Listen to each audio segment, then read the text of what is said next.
Hello, YouTube. This is Marcus White.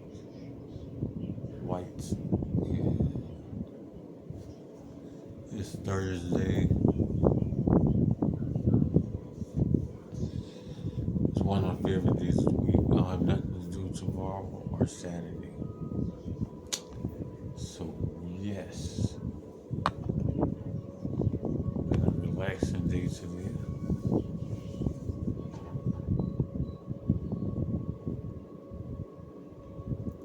I woke up this morning, prayed,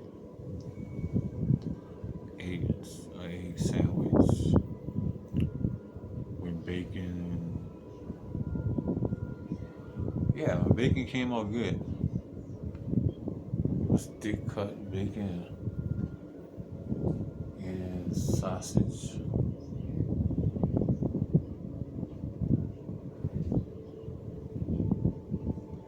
Yeah.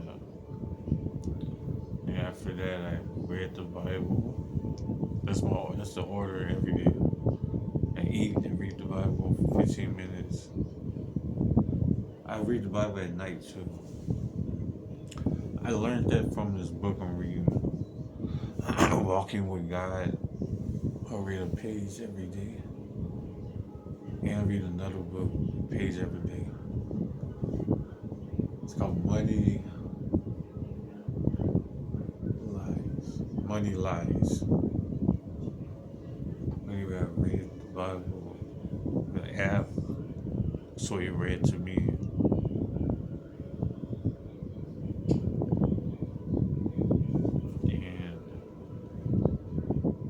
And then I listened to some numbers for 30 minutes.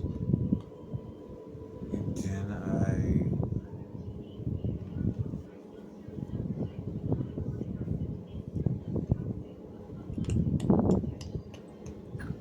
I brushed my teeth. No. Yeah, I went to do it. I talked in the mirror for 10 minutes. Then my mom wanted to go to the store. My mom wanted to go to the store, to the bank, to give her the money for the rent. Then I came back and got back to my subliminals, hair subliminal, skin, nose, hair, skin, nose, eyes, lips, and then social anxiety and speech. So look at my hair. I'm listening to Blind Street.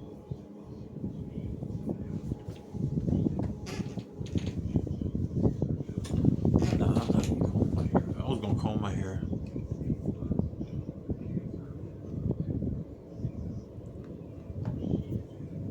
A second thought.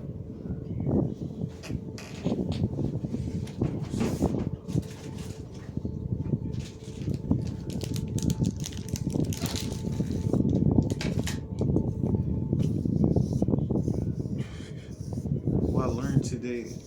Okay, today's lesson is what I learned. Today's lesson is about mindfulness, but I'm gonna get to that later.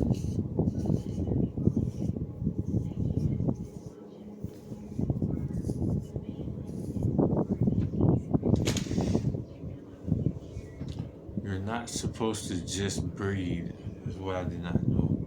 Pay attention to what you're saying about yourself, your family, I was saying your that health. You'll learn I quickly still did not talk to anybody at Bible study, that's why slow at prayer the meeting. habit of speaking victory That's because over I'm just yourself. breathing. I'm exhaling more than I inhale. But you're supposed to also,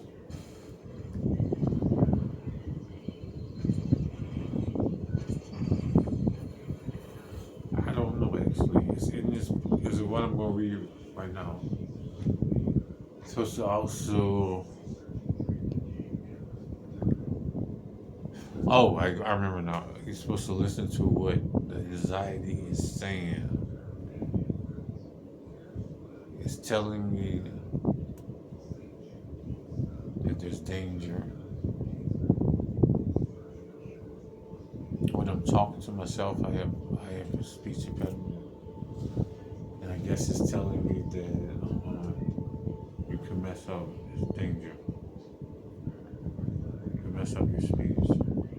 So the breathing does not override the thoughts.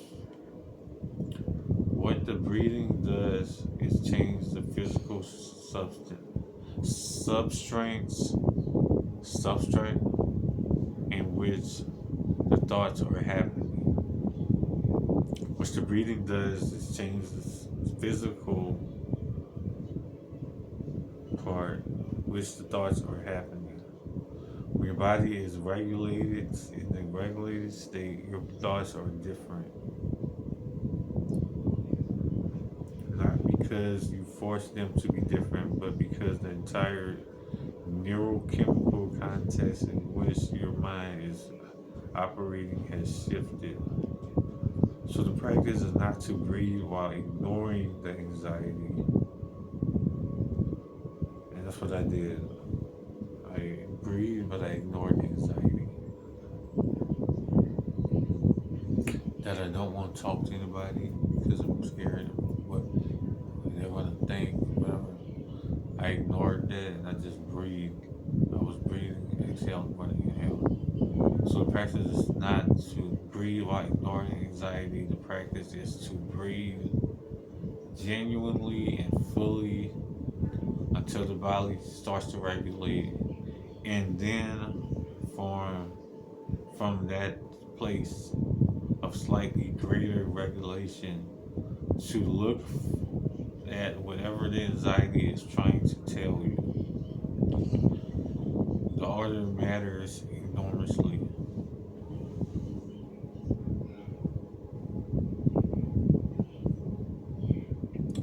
There's something else that feeds the anxiety loop that almost nobody talks about. It is the avoidance.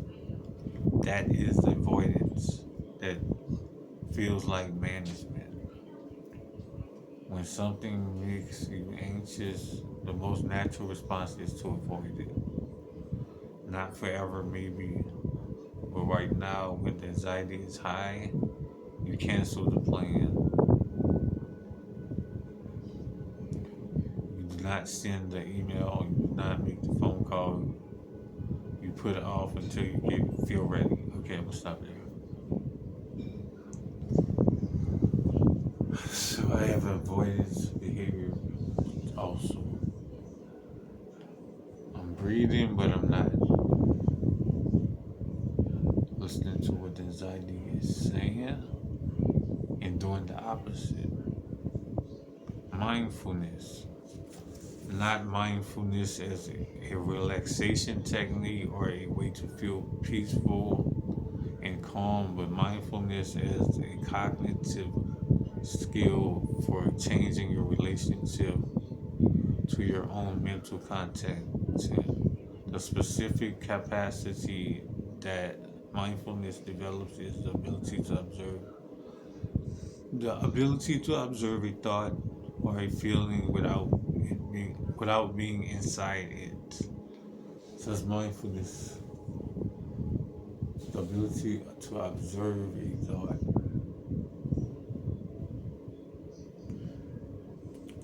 There's a difference between being anxious and knowing that you are anxious. Being anxious means you are identified with the anxiety. You are the anxiety. The anxiety is the full reality of this moment.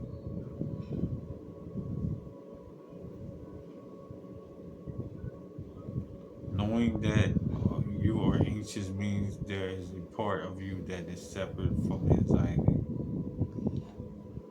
Observing it able to say, observing it able to say,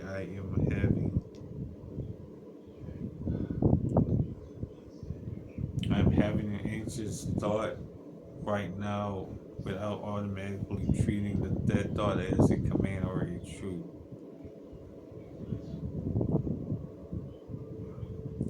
That distance, however small, that distance, however small, is everything. Is everything because from inside the anxiety, there is no choice. The anxiety is the situation,